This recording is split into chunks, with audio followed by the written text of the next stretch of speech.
Halo, selamat datang kembali di channel United Identity, channelnya fans Manchester United yang selalu berpikir logis dan berpikir sistematis. Udah 2 hari nih ya sejak kekalahan yang menyakitkan gitu ya. Dan timeline sosial media, bahkan grup WA gue gitu masih rame aja membuli, menyindir gitu ya.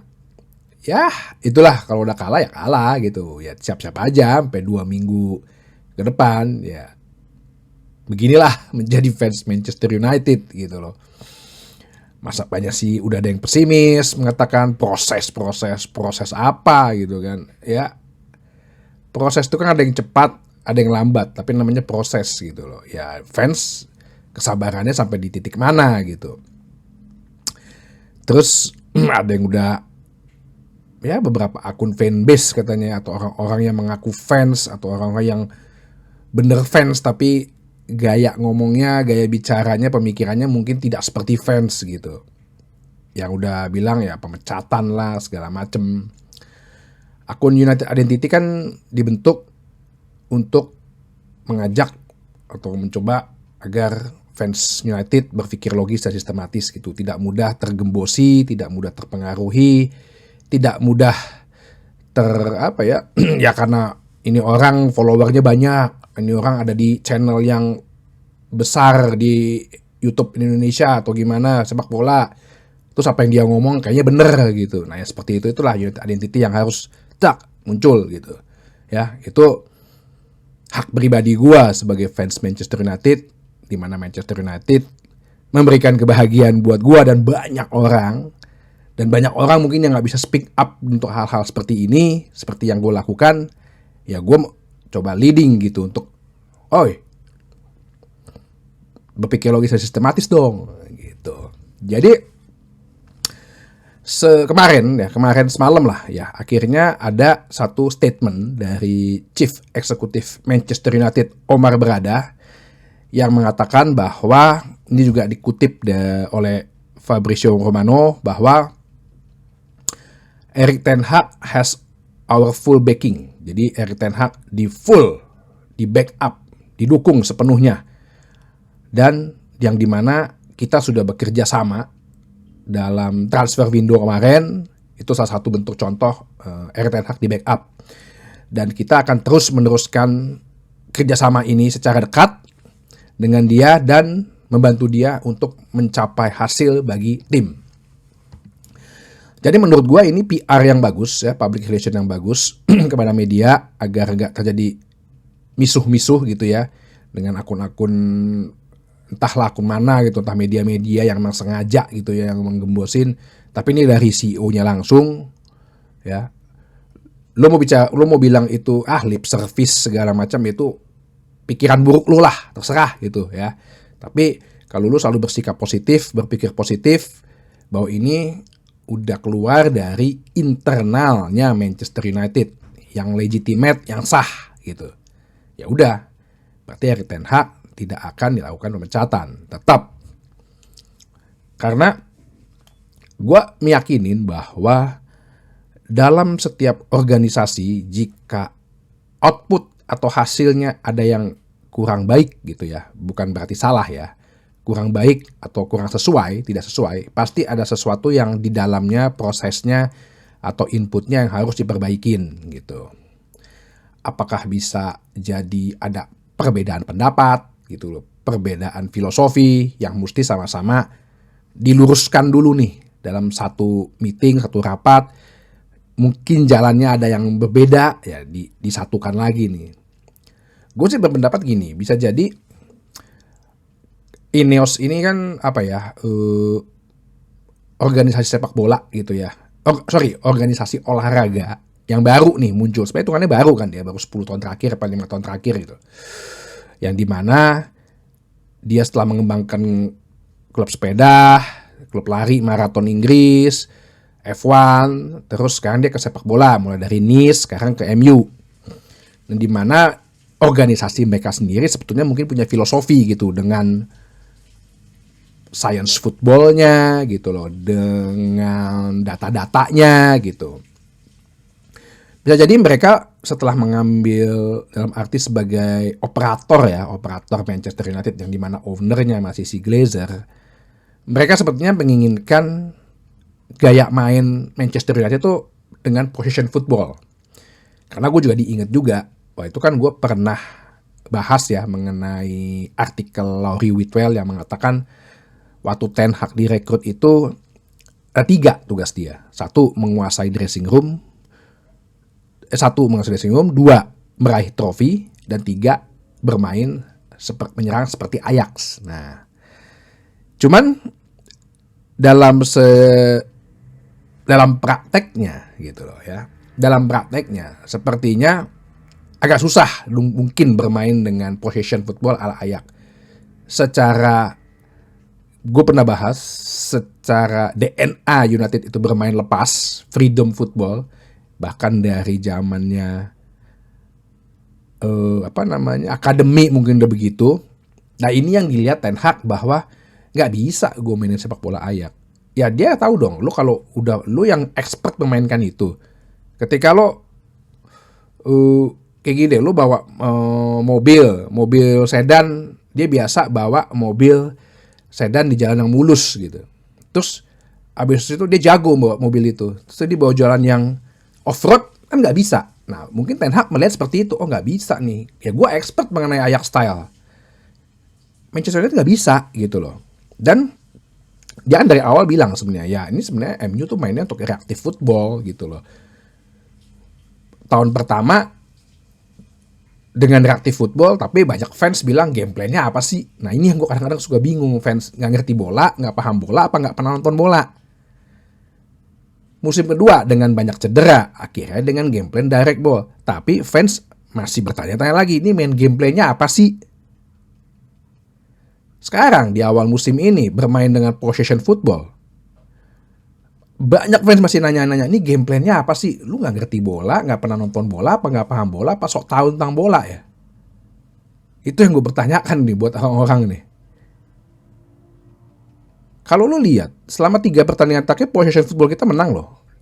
Sekarang lu kemarin kan ribut. Kok mainnya parkir bus? Lawan Liverpool kemarin mainnya parkir bus. Nah sekarang kita menang nih possession football. Lu ribut lagi. Coba. Terus bahkan waktu pas Community Shield, gue udah bilang kan, babak pertama kita tuh 61% megang possession football.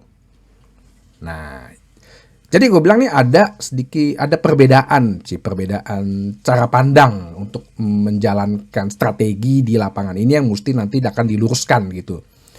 Kalau gue bilang sih lebih baik ya bermain adaptif aja ya. Ten Hag kan juga sebenarnya termasuk pelatih yang bermain adaptif loh. Lo iya dong, dia bermain Ajax style bisa. Dia bermain reactive football bisa. Justrunya lo dikasih Carabao Cup. Dia bermain direct ball bisa. Justrunya lo dikasih FA Cup. Ayo. Dia bukan orang yang nggak bisa taktik segala macem sih. Jadi kalau ada yang bilang ada istilah miskin taktik, mungkin dia sok tahu mengenai sepak bola. Udah itu aja. Ya, bukan gue pengacara Ten Hag. Enggak, bukan.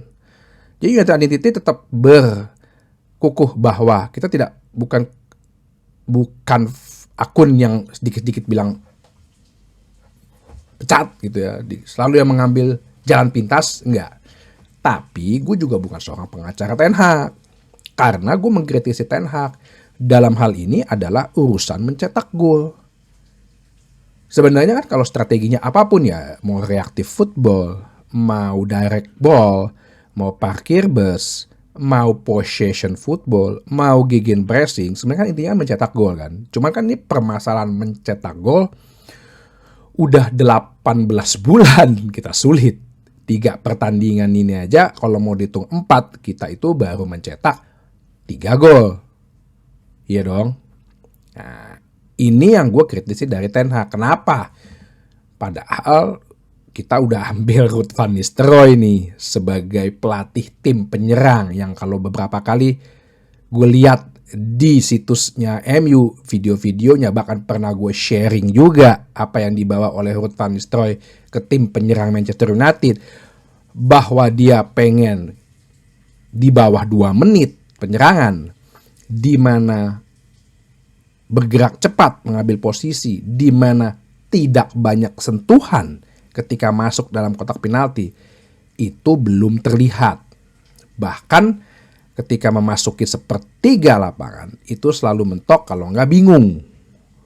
Ya, winger jangan mentok melulu, Rashford jadi bingung. Begitu wingernya masuk umpan ke kotak penalti, enggak ada orang, cuman ada 2 maksimal pemain Manchester United, yang dimana udah 2 ya dikerubungin sama 5 back, ya kalah dong. Bahkan second line-nya udah nggak ada yang naik, jauh gap-nya tuh gede banget, jadi nggak ada yang bisa shooting di luar kotak penalti. Nah ini yang gue kritisi. Jadi gue bukan pengacara Ten Hag banget gitu loh.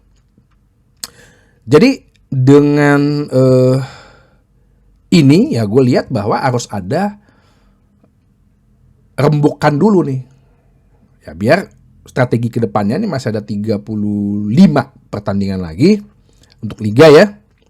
Bahwa ya main gameplaynya mau gimana deh. Apakah kita mau adaptif gitu.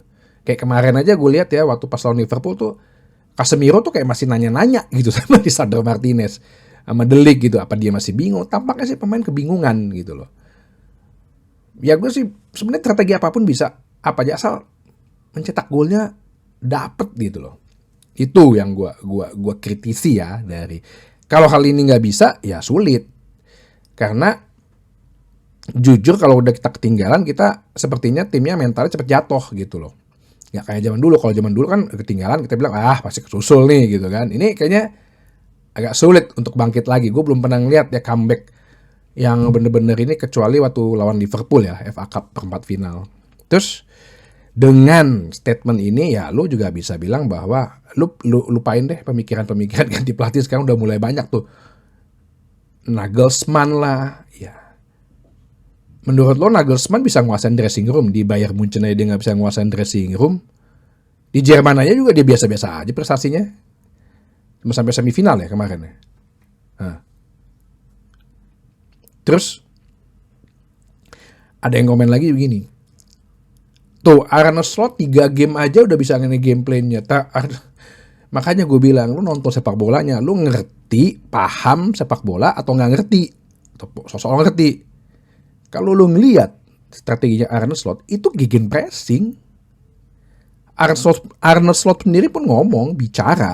Makanya gue bilang, kayaknya sih gue punya waktu pas kemarin abis live ya, gue bilang gue bisa menyimpulkan sepertinya memang tim Liverpool ini kan integrasinya kuat, kekompakannya kuat. Kayaknya memang sengaja waktu saat Arne Slot di hire oleh Liverpool, manajemen Liverpool, mereka emang dia tidak diberi kesempatan untuk membeli banyak pemain atau membeli pemain supaya apa?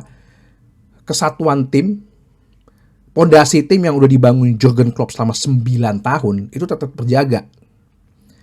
Ya kan, ada kan beli 1 pemain tapi baru join musim depan. Beli Federico Chiesa sebenarnya kayaknya kalau lu pikir-pikir nggak penting-penting banget kan. Bener gak? Posisinya kan nggak penting-penting banget gitu loh. Yang penting kan sebenarnya kayak banyak, setahu gue tuh kayaknya back gitu loh. Nggak penting-penting banget. Ya kan masih ada Gakpo, masih ada Jota, masih ada Luis Diaz, masih ada Salah. Rentan cedera pula, murah lagi kan. Nggak penting-penting banget. Cuman maksud gue, kayaknya dia memang sengaja nggak merusak dulu nih integrasi tim nih, kekompakan tim nih, kesatuan tim yang udah bermain dengan pondasi yang dibangun oleh Klopp. Karena dengan ada pemain baru jadi rusak dong. Itu sama kasusnya kejadian kayak David Moyes. Dia mengubah filosofinya si Alex Ferguson. Padahal ya nggak usah beli pemain. Itu aja pemainnya. Sama nih Liverpool nih. Mereka mungkin nggak mau terulang seperti apa yang terjadi dengan Sir Alex pada Manchester United. Pondasinya Klopp tetap kita jaga. Jadi kalau ada satu pundit atau host yang bilang pelatihnya MU mediocre, ukuran mediocre apa? Menurut tuh Arne Slot mediocre? Mediocre apa sih ukurannya gitu loh? Ukuran nggak punya piala? Banyakan pialanya Ten Hag dibandingkan Arne Slot? Begitu Ten Hag keluar baru Arne Slot bisa juara Liga, Eredivisie. Mediocre karena taktik. Lah, gue udah bilang. Main direct bola, Ten Hag bisa. lo dikasih piala kemarin tahun lalu FA Cup. Main attack, counter attack, reactive football bisa, lo dikasih piala Carabao Cup. Sekarang main possession football pun bisa kok. Terus itu host atau siapa sih itu pundit yang itu tuh bilang mediocre, ukuran lo apa ya? Coba. Kalau lo bilang Sam Allardyce tuh, ya tuh baru mediocre. Kalau dulu tuh ada pelatih siapa lagi tuh? Tony Pulis. Nah, itu yang ada piala, nggak dapat juara, mainnya gitu-gitu aja. Ya, jadi itu mungkin orang-orang yang mungkin jadi berlagak jadi fans MU tapi sebenarnya bukan fans MU gitu loh. Terus ada yang lagi bilang, ya udah deh Ruud van Nistelrooy lah siap-siap. Ruud van Nistelrooy itu ditelepon oleh Erik ten Hag. Dia adalah bagian dari pelatihan. Menurut lo 4 pertandingan, ya, cuman 3 gol. Itu nggak ada tanggung jawabnya Ruud van Nistelrooy. Gimana tim penyerangnya nih, Ruud van Nistelrooy? Bang Ruje, lu kan striker favorit gue lo zaman muda lo, aduh. Apa kurang galak dia ngelatihnya? Kedekatan sih gue liat dia dekat kayaknya sama pemain.